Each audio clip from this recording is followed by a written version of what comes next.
ఓం మహాగణాధిపతయే నమ. ఓం గురుభ్యో నమ. ఓం శ్రీమాత్రే నమ.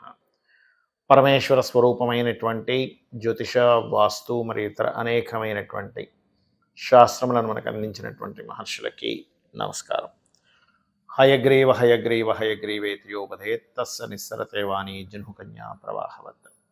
అరుణాం కరుణాతరంగితాక్షీం ధృతపాశాంకుశపుష్పబాణ చాపాం అనిమాదిభిరావృతాం మయూకైః అహమిత్యేవ విభావయే భవానీం. శ్రీమాత్రే నమః. ప్రేక్షకులకి ఆ లలితాంబిక అమ్మవారి యొక్క అనుగ్రహం పరిపూర్ణంగా కలగాలని మనస్ఫూర్తి కోరుకుంటూ మనం ఈరోజు చెప్పుకోబోయేటువంటి టాపిక్ ఏమిటి అని చూసుకున్నట్లయితే, వార ఫలితాల్లో 12వ తేదీ నుంచి 18వ తేదీ వరకు ఉన్నటువంటి గ్రహస్థితి ఏ విధంగా ఉంది, ఈ వార ఫలితాల్లో ఎవరెవరికి ఏ విధమైనటువంటి లాభాలు కలగనున్నాయి, ఏ విషయాల పట్ల జాగ్రత్తగా ఉండాలి, మరియు ఏ పరిహార మార్గం చేసుకోవాలి. అయితే ఈ విషయాలు చెప్తుంది నేనైనప్పటికీ కూడా చెప్పేస్తుంది సాక్షాత్ లలిత అమ్మవారిగా భావిస్తూ ఒక్కొక్క లగ్నం గురించి తెలుసుకుందాం. దానికంటే ముందు అసలు గ్రహస్థితి ఏ విధంగా ఉందో చూసుకుందాం.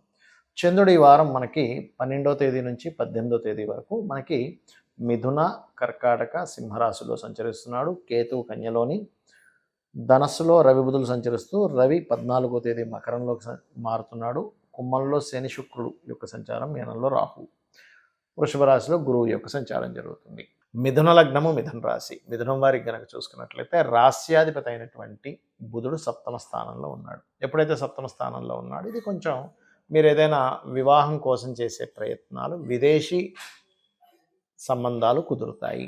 కాకపోతే 2వ స్థానంలో ధనస్థానము, కుటుంబ స్థానంలో కుజుడు ఉన్నందుకు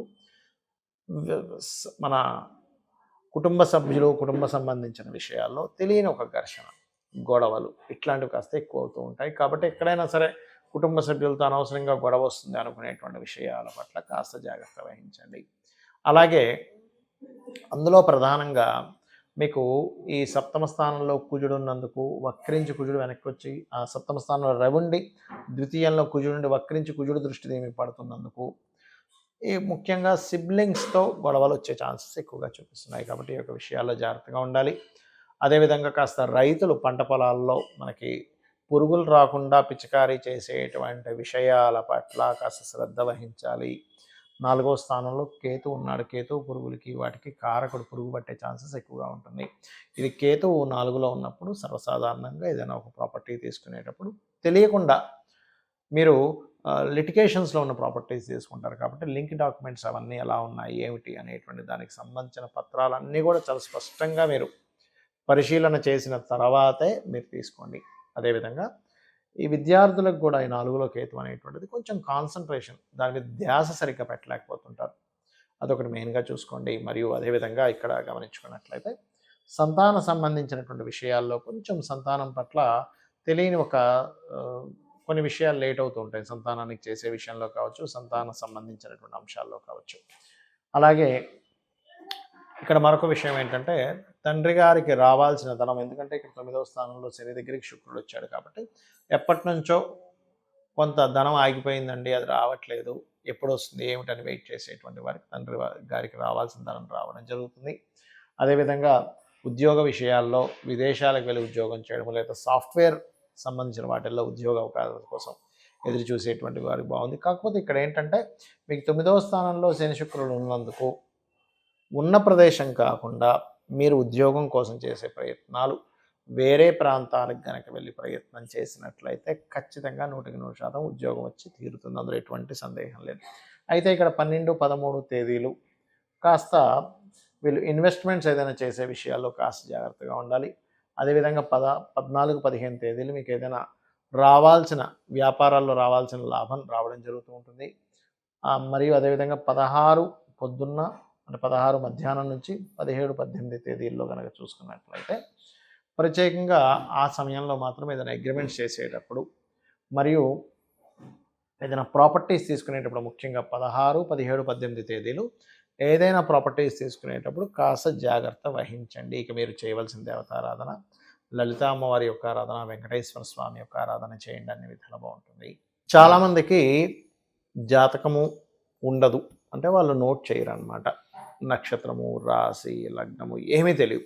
అలాంటి వారు ఎటువంటి సమస్య వచ్చినప్పుడు ఎటువంటి పరిహారం పాటించాలి మీకు జాతకం లేదు అనుకుంటే కనుక. మొట్టమొదటిగా చూడండి, సంతానం కలగటం లేదు, లేదా చేస్తున్న ఉద్యోగంలో ప్రమోషన్స్ రావట్లేదు, మీరు కష్టపడుతున్నటువంటి కష్టానికి తగ్గట్టుగా గుర్తింపు రావట్లేదు అనుకున్నప్పుడు మీరు సూర్య ఆరాధన ఎక్కువగా చేయాలి.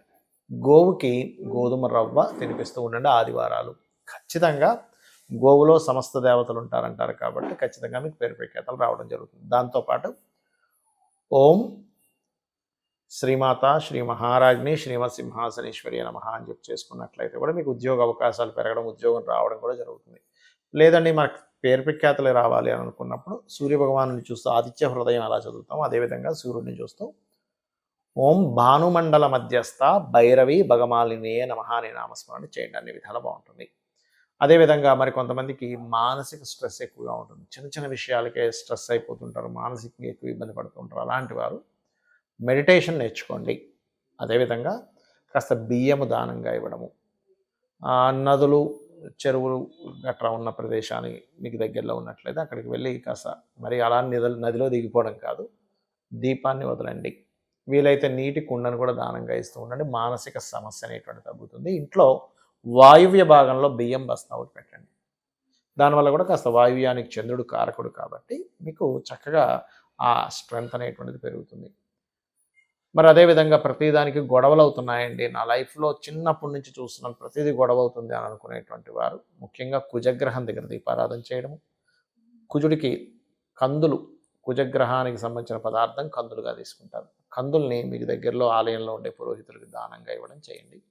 దీంతోపాటు హనుమత్ ఉపాసన లేదా సుబ్రహ్మణ్యేశ్వర స్వామి ఆరాధన, శివారాధన, విష్ణు సహస్రనామాలు ఎక్కువగా వింటూ ఉంటే కూడా మీకు గొడవలు తగ్గుతాయి. దీంతోపాటు లలితా సహస్రనామాల్లో ఓం కర్పూర వీటి కామోద సమాకర్ష దిగంతరాయే నమః అనే నామస్మరణ చేయండి. ఖచ్చితంగా బాగుంటుంది.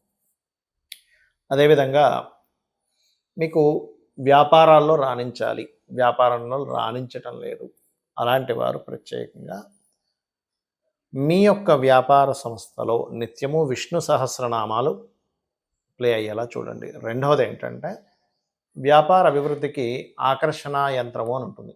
దాన్ని ఏదో మార్కెట్లో దొరికింది కదా అని ఇంత యంత్రం తెచ్చేసుకొని పెట్టుకుంటే కాదు, దాన్ని సరైన పద్ధతిలో కనుక బీజాక్షర సహితంగా యంత్రం ఉన్నది కనుక మీకు మీ గోత్రనామాలతో దానికి జపం చేసే శక్తిని చేకూర్చి కనుక మీరు మీ యొక్క వ్యాపార సంస్థలో పెట్టుకున్నట్లయితే ఖచ్చితంగా మీకు కలిసి వస్తుంది దానివల్ల.